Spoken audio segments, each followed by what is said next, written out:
Hello friends, स्वागत करता हूं आप सबका मेरे इस YouTube channel let's learn English पर। दोस्तों, जैसा कि आप लोग थंबनेल देखकर ही समझ गए होंगे कि मैंने use of is am are के बारे में पूरी कॉन्सेप्ट के साथ मैं आपको पढ़ाऊंगा। और मुझे लगता है कि इसको पढ़ने के बाद शायद ही आपके मन में कोई use of is am are के प्रयोग में कोई भी दिक्कत होगी। दोस्तों, यदि आप इंग्लिश में कमज़ोर हैं, आप हिंदी से इंग्लिश और इंग्लिश से हिंदी में अनुवाद करने में सक्षम नहीं हैं, आपको इंग्लिश पढ़ने नहीं आ रहा है, तो बिल्कुल आप मेरे इस यूट्यूब चैनल से जुड़ सकते हैं।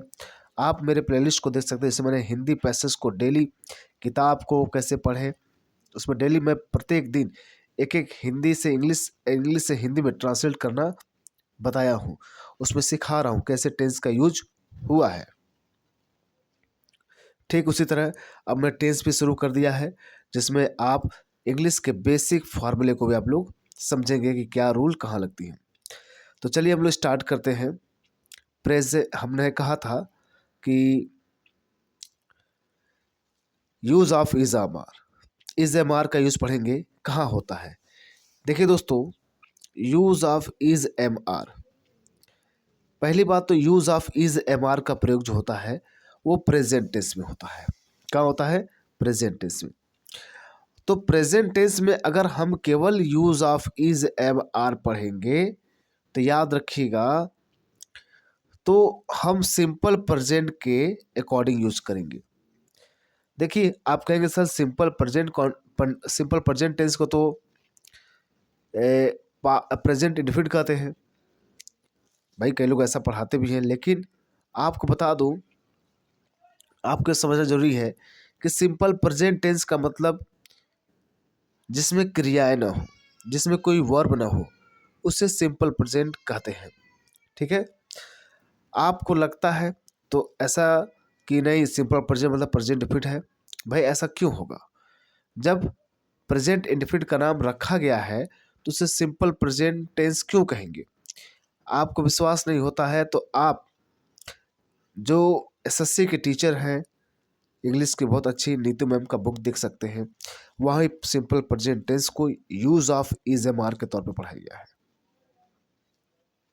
और सिंपल प्रेजेंट टेंस टेंस का खासियत यह है कि उसमें सब वर्ब का यूज होता है। सिंपल प्रेजेंट टेंस में वर्ब नहीं होता है। ठीक है? तो ये देखिए, पूरी बात को हम पढ़ते हैं। सिंपल प्रेजेंट टेंस में हम इज एम आर का यूज पढ़ेंगे। ऐसे सेंटेंस को पहचानने के लिए हम देखते हैं कि सेंटेंस के अंत में है, हूँ, हो, दिया हो, और ऐसे सेंटेंस में वर्ब नहीं दिया होता है। ठीक है?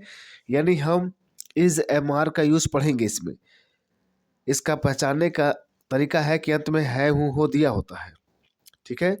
लेकिन ऐसे सेंटेंस में वर्ब नहीं दिया गया होता है। क्या होता है? वर्ब होता है, वर्ब नहीं होता है। ओके? जैसे मैं कह दूं, रवि एक खिलाड़ी है। तो रवि एक खिलाड़ी है, तो रवि कोई एक्टिविटी थोड़ी नहीं कर रहा है, ये प्रेजेंट टेंस का है। ठीक है?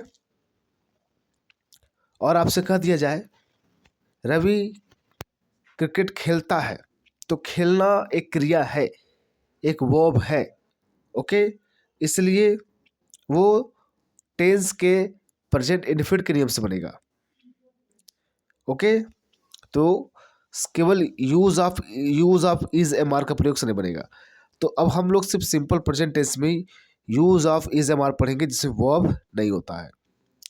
इज का प्रयोग कहाँ होता है? ही, शी, इट, जो भी सिंगुलर सब्जेक्ट है वहां पर इज का प्रयोग होता है। एम का प्रयोग केवल आई के साथ करते हैं।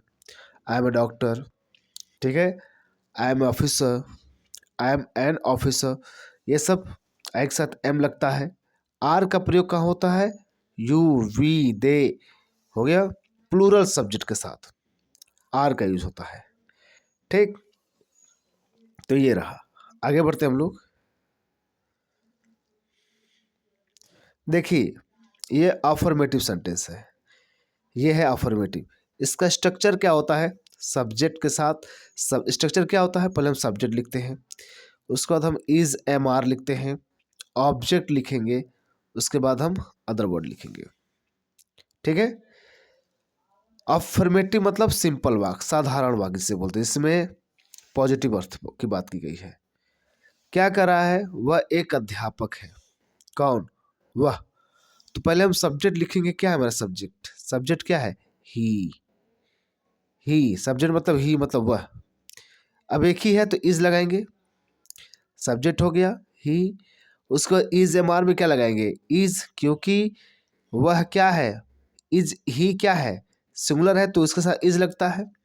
ऑब्जेक्ट, ऑब्जेक्ट पता करना है तो वर्ब तो है हूँ हो से क्वेश्चन करिए क्या है, ऑब्जेक्ट पता करने के लिए पूछिए क्या। ठीक है, क्या, तो इससे ऑब्जेक्ट पता चल जाएगा आपको। अब सब्जेक्ट पता चलना है तो पूछिए कौन, आपका सब्जेक्ट पता चल जाएगा। तो वह एक अध्यापक, पूछे कौन, तो कौन अध्यापक है, वो सब्जेक्ट पता चल जाएगा, तो ही वह है। ठीक है, तो इज लग गया क्योंकि सब्जेक्ट सिंगुलर था। ऑब्जेक्ट क्या है, अ टीचर है, ही इज अ टीचर।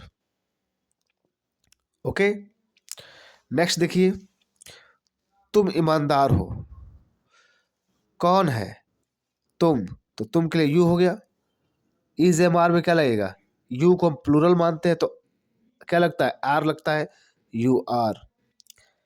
क्या हो, ईमानदार हो, honest, you are honest. Okay, छाता नया है, छाता क्या है, नया है। सब्जेक्ट बता था ना, पूछे कौन नया है, द अम्ब्रेला, छाता। अब कितना छाता है, एक ही है तो इज लग गया, इज, तो इज लग गया इसमें। क्या है, नया है, क्या है ऑब्जेक्ट पता करने, नया ना, न्यू हो गया। यह एक कुर्सी है, कौन, यह, दिस, दिस एक है, सिंगुलर तो इज रहेगा। ऑब्जेक्ट पता करिए क्या है, एक चेयर है, this is a chair. Getting, हम खिलाड़ी हैं, कौन है, हम, तो हम के लिए वी प्लूरल है तो आ रहेगा, वी आर। क्या है, प्लेयर्स है, वी आर प्लेयर्स। यह घड़ी बहुत पुरानी है, यह घड़ी, कौन, यह घड़ी, दिस क्लॉक। यह घड़ी का मतलब दिस क्लॉक। अब एक ही घड़ी की बात हो तो इज लग जाएगा। इज क्या है, बहुत पुरानी है, very old, this clock is very old. Shyam जादूगर है, तो कौन है, श्याम। इज मतलब है, देखिए क्या है, अ मैजिशियन, देखिए अ जो है इज के साथ थोड़ा पास आ गया है, दूर होना चाहिए, तो श्याम इज अ मैजिशियन। वे खुश है, कौन, दे, सब्जेक्ट हो गया। अब देख साथ आर लगता है क्यों प्लूरल मानते हैं, हैप्पी हो गया, दे आर हैप्पी। ओके, तो आप लोग समझ गए ना कि किसके साथ क्या लगेगा। और भी मैंने ऐसे सेंटेंस आप लोग के लिए बनाए हैं, देख लीजिएगा ये। ठीक है, बहुत मैं छोटा करके दिखा रहा था, अब बड़ा करता हूँ उसको। ओके, वह अच्छा है, he is bad, he is good. वह बुरी बुरी है, सी इज बैड। ओके, यह काला, इट इज ब्लैक। राहुल विख्यात है, राहुल इज फेमस। नरेंद्र मोदी नेता, Narendra Modi is a leader. आ रही बात समझ में। तो जितने सेंटेंस बनाए गए हैं आप इसको पढ़िए। ठीक है, इसको आप बनाइएगा। मैं बहुत ही, आप इस सब का स्क्रीनशॉट ले सकते हैं, बढ़िया से आप पढ़ सकते हैं। ओके,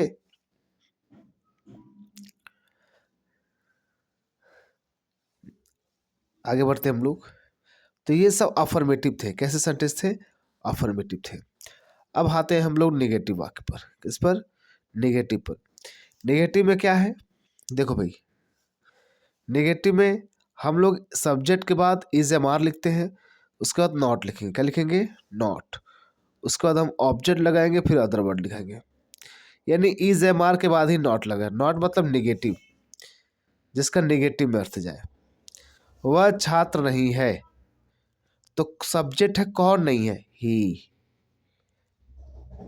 इज एम आर में क्या लगेगा, इज लगेगा क्योंकि ही सिमिलर है। उसके बाद नॉट, नॉट हो गया, नहीं के लिए नॉट हो गया। क्या है ऑब्जेक्ट में, क्या नहीं है, student, he is not student. मैं खुश नहीं हूँ, तो मैं के लिए क्या होता है सब्जेक्ट, कौन खुश नहीं है, मैं, तो आई हो गया, आई के साथ एम लगता है, एम हो गया। नॉट लगे, नॉट हो गया, नहीं। क्या नहीं हूँ, खुश, happy, I am not happy. Rekha उदास नहीं है, तो सब्जेक्ट क्या है, रेखा। रेखा एक ही होते, इज हो गया, इज हो गया। नहीं के लिए नॉट हो गया। क्या नहीं है, सैड, उदास नहीं है, उदास नहीं के sad. Rekha is not sad. यह घड़ी नहीं है, कौन, यह, दिस के साथ इज लगेगा, सिंगुलर है। नहीं के लिए नॉट। और क्या है, क्या नहीं है, a watch, this is not a watch. Okay. तुम बुद्धिमान नहीं हो, तो तुम के लिए क्या, यू हो जाएगा, यू के बाद आर। ओके, क्योंकि प्लूरल होता है। यू आर नॉट क्या है, इंटेलिजेंट, बुद्धिमान नहीं हो।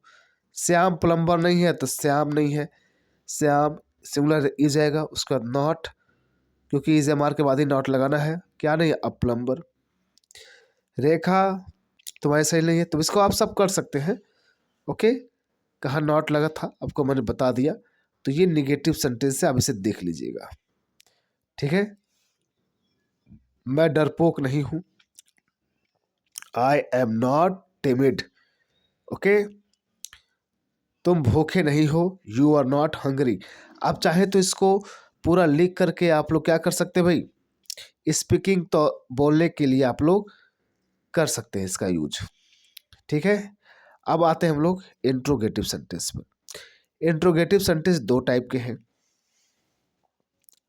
एक यस या नो टाइप का है। ये आपको जो लिखा गया है ये यस या नो टाइप का है, जिसका जवाब यस या नो दिया जाता है। तो जब यस या नो दिया तो उसका सबसे पहले हम क्या यूज करते हैं, इज एम आर यूज करते हैं। क्या कहते हैं, इज एम आर। ये थोड़ा इस पर ध्यान मत दीजिएगा, मैंने ये डब्ल्यू एस टाइप का है, इसे मत ध्यान दीजिएगा, ये आगे ध्यान दीजिएगा, भी पढ़ा जाएगा, ठीक है। तो उसके बाद हम सब्जेक्ट लगाते हैं इज एम आर के बाद, फिर ऑब्जेक्ट लिखते, फिर अदर वर्ड। अगर निगेटिव है तो is am are plus subject के बाद हम नॉट लगा देंगे, ऑब्जेक्ट प्लस अदर वर्ड लिख देंगे, फिर मार्क ऑफ इंट्रोगेशन हो जाएगा। जैसे क्या वह दोस्त, क्या वह जिम्मेदार है, क्या वह जिम्मेदार है, तो अब क्या रहेगा, सब्जेक्ट वह है, तो वह का एक सिंगुलर है तो इज होगा, इज। उसके बाद सब्जेक्ट क्या है, ही हो गया। ऑब्जेक्ट क्या है, ऑब्जेक्ट मतलब क्या, पूछे क्या है वो, रिस्पॉन्सिबल है, क्या वो रिस्पॉन्सिबल है।